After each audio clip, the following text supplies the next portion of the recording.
फिर मैंने ऐसे भी पेशेंट्स देखे हैं जिन्हें गैर ज़रूरी तौर पर एडमिट करके चेक किया जा रहा है, बार बार उन्हें डराया जा रहा है, कहा जा रहा है कि आपकी अभी डिलीवरी हो जाएगी, 5th मंथ में ही आप डिलीवर कर जाओगे या 4th मंथ में ही आपका अबॉर्ट हो जाएगा। नॉर्मल लेबर क्या चीज़ होती है? क्या आपकी बॉडी को सच में बहुत सारी दवाइयों की ज़रूरत है? नॉर्मल रूटीन प्रोसेस क्या है? 7वें महीने से आपको खाना क्या क्या है और नॉर्मल डिलीवर होने के फ़ायदे क्या क्या हैं? अस्सलामु अलैकुम वरहमतुल्लाहि वबरकातुहू। I am doctor Aska Qadri, consultant obstetrician and gynaecologist. Specially जो लेडीज़ हैं जो कि सून टू बी मॉम्स हैं, उनके साथ मैं ये बात शेयर करना चाहती हूँ कि आप नॉर्मल डिलीवरी के लिए क्या क्या कर सकती हैं, आपने किन चीज़ों पर फोकस करना चाहिए, किन चीज़ों को अवॉइड करना चाहिए और किस तरह से अपने आप की बॉडी को प्रिपेयर करना चाहिए नॉर्मल लेबर के लिए। नॉर्मल लेबर क्या चीज़ होती है? एक्चुअली नॉर्मल लेबर जो है वो एक प्रोसेस है नेचुरल बर्थ गिविंग का। इसके अंदर जो आपका बेबी है वो डिलीवर होता है वजाइनली नॉर्मल रूट के थ्रू। सी सेक्शन जो कि बहुत ही रैम्पेंट हो गया है, बहुत ज़्यादा बढ़ गया है, जिसमें कि आपके एब्डोमेन को कट करके फिर बेबी को निकालते हैं। उससे बेटर वे है नॉर्मल डिलीवरी होना, यानी कि आप नेचुरल बर्थ देना। जो लेडीज़ कंसीव कर रही हैं तो उनके लिए क्या क्या करना चाहिए कि वो नॉर्मली अपने बच्चे को डिलीवर करें। फर्स्ट ऑफ ऑल आपको आपकी डाइट पे ध्यान देना है। प्रोटीन रिच फूड खाएं और वेजिटेबल्स खाएं, ऐसी वेजिटेबल्स जिसके अंदर के आयरन्स हैं और ऐसे सप्लीमेंट्स जिसके अंदर के आपको बहुत ज़्यादा एनर्जी मिले। एनर्जी डेंस फूड खाना है आपको। आजकल जो भी ट्रेंड चल रहा है, मतलब हम लोग प्रोसेस फूड खा रहे हैं, मार्केट में फास्ट फूड मिल रहे हैं, pizzas, burgers, breads and all, तो ये सब बहुत हार्मफुल है आपकी बॉडी के लिए भी और बेबी के लिए भी। ये सब बेबी के ग्रोथ में भी प्रॉब्लम क्रिएट करते हैं और आपकी बॉडी के अंदर एक्सेसिव फैट बढ़ाते हैं। तो जब एक्सेसिव फैट बढ़ता है, वेट गेन होता है, तो absolutely it is difficult to deliver normally. तो सबसे पहले आप ये देखें कि आप अपने फूड में ऑयली फूड, जंक फूड और प्रोसेस्ड फूड को अवॉइड करें। नेक्स्ट थिंग ये है कि आप हाइड्रेशन अच्छा मेंटेन रखिए। मेन थिंग यही होती है कि औरतें जो होती हैं वो पानी पीने पे या फिर नारियल पानी हो गया या फ्रूट जूसेस हो गया, इस पर ध्यान नहीं देती। ये बहुत इंपॉर्टेंट फैक्टर है कि उन्होंने प्लेंटी ऑफ फ्लूइड्स लेना चाहिए, ओरल फ्लूइड्स। इससे आप सलाइन लगने से भी बचेंगे और इससे आप दूसरी गैर ज़रूरी जो दवाएं हैं वो बाहर की दवाएं खाने से भी बचेंगे। क्योंकि आप अगर अपनी बॉडी का इम्यून सिस्टम इतना अच्छा बनाएंगे कि आपको बाहर की दवाओं की ज़रूरत नहीं है, तो आप नॉर्मली हर चीज़ कर भी पाएंगे और आपकी बॉडी भी नॉर्मली हर चीज़ के लिए प्रिपेयर होगी।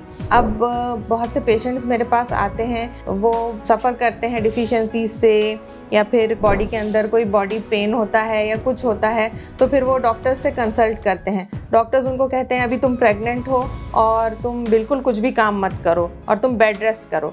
लेकिन इसकी एक्चुअल रीज़न क्या है, इसके पीछे हम समझ नहीं पा रहे हैं। सिजेरियन सेक्शन जो बढ़ रहे हैं उसकी वजह ये है कि जो पहले ज़माने में लेडीज़ हुआ करती थी वो घर का भी काम करती थी, बाहर का भी काम करती थी और फिर घर के काम के साथ साथ वो तमाम पूरे ख़ानदान को भी देखती थी और अल्टीमेटली वो नॉर्मली डिलीवर करती थी। मगर आजकल सिनेरियो बिल्कुल चेंज हो गया है ड्यू टू न्यूक्लियर फैमिलीज़। अभी सब लोग की फैमिली ऐसी हो गई है कि बहुत शॉर्ट फैमिलीज़ हो गई है, ज़्यादा काम नहीं होता, घर पे वर्कलोड नहीं होता और मोबाइल्स वगैरह होने की वजह से सेडेंटरी लाइफस्टाइल हो गया है।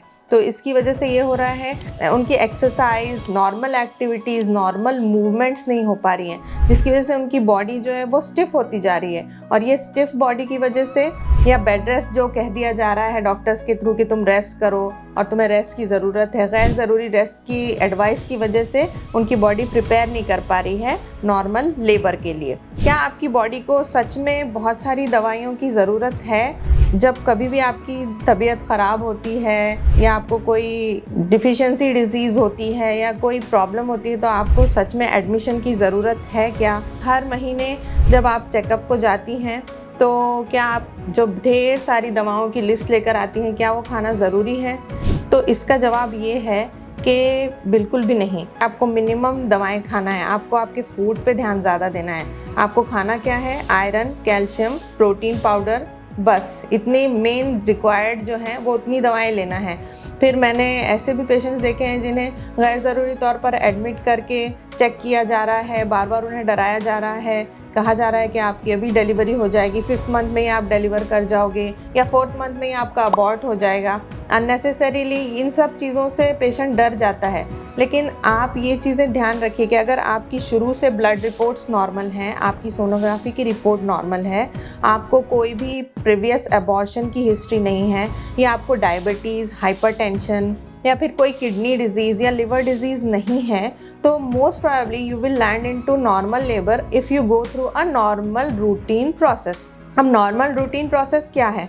इसके अंदर ये है कि हम अपनी बॉडी को एक्सरसाइज का आदी बनाएं। अगर आप लाइफस्टाइल सेडेंट्री है तो आप ये करें कि आप रोज़ वॉक पे जाएं, रोज़ाना जो एक्सरसाइजेज हैं जैसे कि स्क्वाट करना है, तो उस तरह की जो एक्सरसाइजेज जो कि प्रेगनेंसी में नेसेसिटी है आपकी बॉडी के लिए, वो आप करना शुरू करें।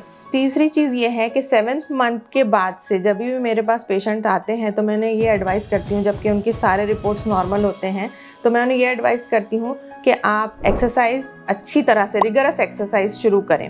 रिगरस एक्सरसाइज में मेरा ये मतलब नहीं है कि आप बहुत ज़्यादा जिम जाएं या बहुत लोड उठाएं। मेरा मतलब ये है कि आप घर के तमाम काम करिए।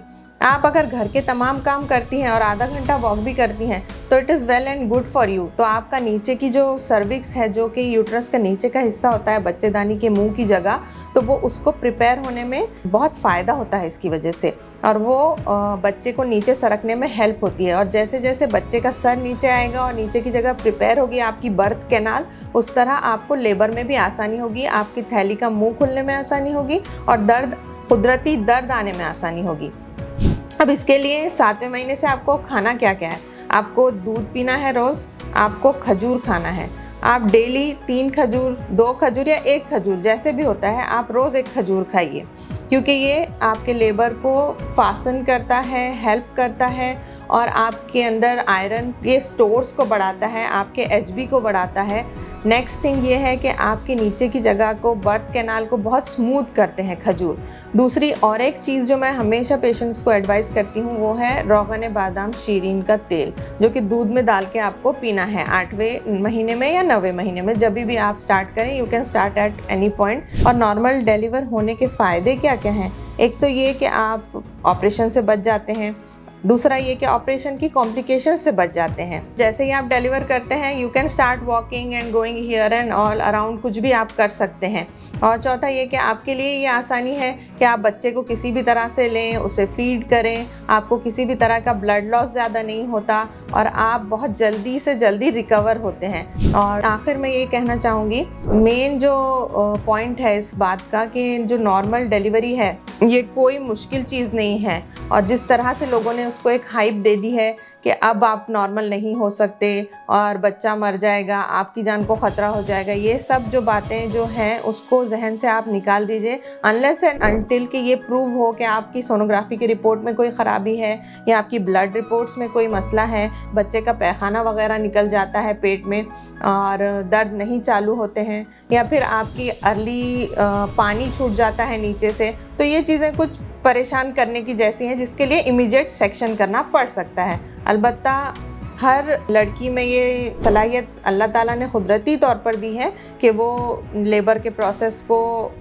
खुद ब खुद अपने अंदर से वो बर्दाश्त कर सके और वो एक हेल्दी बेबी को जन्म दे सके। आप सबसे बात शेयर करना चाहूँगी कि इस वीडियो के मेरे बनाने का मकसद सिर्फ यही था कि मैं तमाम मैरिड फीमेल्स को इस बारे में अवेयर कर सकूं कि आपके लाइफ में नॉर्मल लेबर होना कोई बहुत बड़ी बात नहीं है। It is a normal thing. हम इस प्रोसेस को किस तरह से एनहांस कर सकते हैं, इसे किस तरह से अच्छा बना सकते हैं और हम इसे किस तरह आखिर हद तक खुशगवार तरीके से पहुंचा सकते हैं। तो मैं चाहती हूं कि जो जनरल पीपल हैं वो अवेयर हों इस चीज़ से, और स्पेशली फ़ीमेल्स इस बात को जानें कि हमें क्या करना चाहिए टू अवॉइड सी सेक्शन।